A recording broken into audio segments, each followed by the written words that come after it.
Fala pessoal, André Silva por aqui, sejam bem-vindos ao quarto episódio da Jornada Namoro Cristão. E hoje eu quero falar sobre um tema bastante interessante com vocês, que é o tema qual é ou quais são os limites para o namoro de um crente. Até onde nós podemos nos envolver fisicamente, até onde nós não podemos. Então, gente, vamos trabalhar alguns pontos aqui e eu quero te levar a refletir. Então, presta atenção aqui em mim.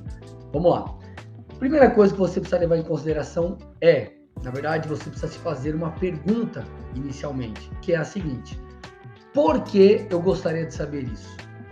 Por que eu gostaria de saber qual é o limite, né, do envolvimento físico com a minha namorada, com o meu namorado? Por quê? Qual é a minha intenção? Por que eu estou te falando isso, gente? Porque algumas pessoas fazem esse questionamento, mas com o objetivo não de desejar honrar e agradar a Deus, sabe? Não é aquela motivação assim, Senhor, até onde, ou como que eu posso me comportar? Qual é a maneira que o Senhor espera que eu me comporte para te honrar, para te adorar?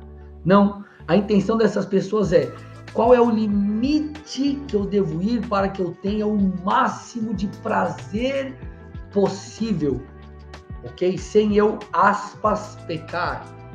Isso é perigoso, porque isso acaba nos levando, nos incorrendo na lascívia, tudo bem? Que é o pecado de você ficar inflamando ali a sua carne. E aqui eu entro na segunda coisa aqui, segundo ponto que eu quero falar com vocês, que é o seguinte: a Bíblia, ela não fala apenas contra pecados sexuais no que diz respeito ao ato em si, tudo bem? Vamos usar de exemplo aqui, você que é noivo ou está namorando, a fornicação, que é o sexo antes do casamento. Ou, vamos falar ali de alguém que já é casado, o adultério, né, o sexo fora do casamento. Não é apenas isso. A Bíblia condena esse abrasar-se, esse ficar inflamando, ficar alimentando esses desejos sexuais dentro de você, enfim, de uma maneira ilícita. Quando você não pode nas situações contrárias à palavra de Deus. Isso é lascívia, é um pecado. Paulo trata sobre a lascívia em Gálatas 5. Então, gente, nós não podemos ficar nos inflamando, tá? Então, como lidar, né? Como lidar com essas questões sexuais? Como que eu venço os pecados sexuais? As pessoas, às vezes, elas acham que lutando contra, elas vão conseguir vencer.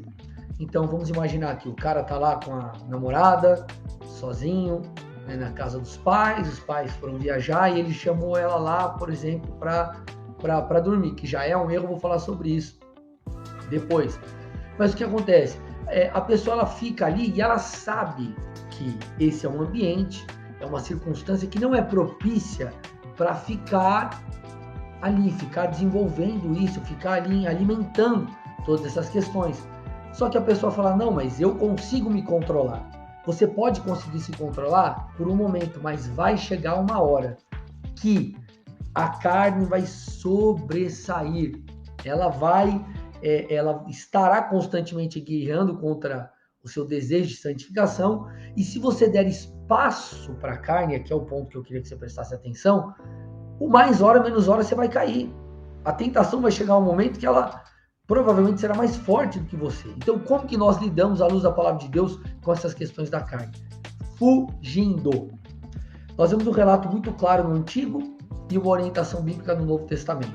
O que José fez, né, diante daquela situação que ele foi colocado com a esposa de Potifar? Gênesis 39:12, a Bíblia diz: então ela o pegou pela roupa e lhe disse: vem para a cama comigo. Olha a tentação aqui. Ele, porém, deixando a roupa nas mãos dela, saiu fugindo para fora, gente. Ele fugiu. Essa é a orientação de Paulo aos irmãos de Corinto. 1 Coríntios 6:18. Fujam da imoralidade sexual.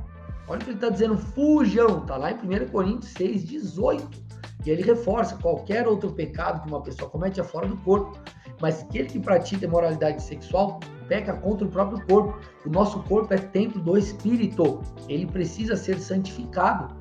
A carne, gente, ela precisa ser crucificada. Deixa eu falar uma coisa para vocês aqui, ó. É melhor você, se necessário for, buscar ajuda, procurar o teu pastor, teu líder, algum amigo do Senhor mesmo, que é da pegada de Deus, e você confessar o teu pecado e pedir ajuda, do que você ter que, ou melhor, confessar a sua tentação, pedir ajuda, do que você ter que confessar o seu pecado depois. Pega esse princípio aqui, ó. É melhor você se guardar do que você ter que restaurar depois. Escute o que eu estou dizendo. Agora, como que você pode prevenir? Né? Algumas atitudes práticas você pode ter para prevenir, de fato, essa situação. Primeira delas, ok? Esteja na pegada com Deus. Ok? Primeira delas, esteja na pegada com Deus. Além do fugir, né? O fugir eu acabei de falar aqui com vocês. Esteja na pegada com Deus. Quando você está focado no Senhor, vencer a carne, fugir, lidar com isso é muito mais fácil. Gálatas 5,16 a Bíblia diz: vivam no Espírito, em oração, em busca, em jejum, em intimidade com o Senhor, e vocês jamais satisfarão os desejos da carne. Então alimente o seu espírito, ok? Segunda dica, não fique sozinho, quando eu digo sozinho, em locais que podem te sugerir uma queda sexual, como, por exemplo, dormir na casa da namorada ou do namorado. Não faça isso, não fique sozinho, evite, se necessário for. Tá no momento difícil, algumas pessoas falam assim: puxa, pastor, mas eu tô perto do casamento e tá muito complicado, eu tô sendo muito tentado, eu mal consigo dar uma volta sozinho no shopping com a minha namorada, com a minha noiva. Chame alguém para ir junto com você, né? Fique em lugares públicos. Se vocês forem para algum outro lugar, como eu disse, vamos puxa, queria assistir um filme, leva pessoas com vocês em casa, não fiquem sozinhos, ok? Mais uma dica, envolva-se na obra de Deus. A obra de Deus, envolvimento, gera temor, isso vai te ajudar, ok? Tudo bem? Lógico, eu não estou falando que você você vai se envolver só por causa disso, muito pelo contrário, a tua consciência tem que ser de servir a Deus, de amar a Deus, de servir ao próximo, mas o que eu estou dizendo é que o envolvimento com a obra de Deus vai indiretamente te ajudar nisso, porque gera temor, ok? Mais uma coisa, cuide com excesso de toque físico. Cuide com excesso de toque físico, tá bom? E mais uma coisa aqui, saiba os seus limites. Como eu disse, vamos usar o exemplo aqui, não há qualquer problema você dar um beijo na sua namorada. Só que se você está numa fase que essa prática, que é lícita, dentro de um padrão, obviamente, né, puro, está te sendo prejudicial a você, abra mão disso, deixe isso. Então, reconheça os seus limites. Cada um tem um limite. Você precisa saber o seu. Fato é, meus amados, o Senhor nos chama para a santidade. O resultado, o fruto, o produto do pecado é a morte. É a morte espiritual, vai ser a morte talvez do seu relacionamento, que poderia ser muito bom, mas a posse sua antecipada, né, de algo que seria para o futuro, que é, por exemplo, a relação sexual, vai fazer com que você talvez torne em maldição, um problema, aquilo que era para ser uma bênção. Então se santifique, isso honra ao Senhor, e isso vai trazer bênçãos para o seu relacionamento. Amém? Curta esse vídeo, comente, compartilhe, deixe outras ideias, sugestões de temas aqui, e nos vemos em breve.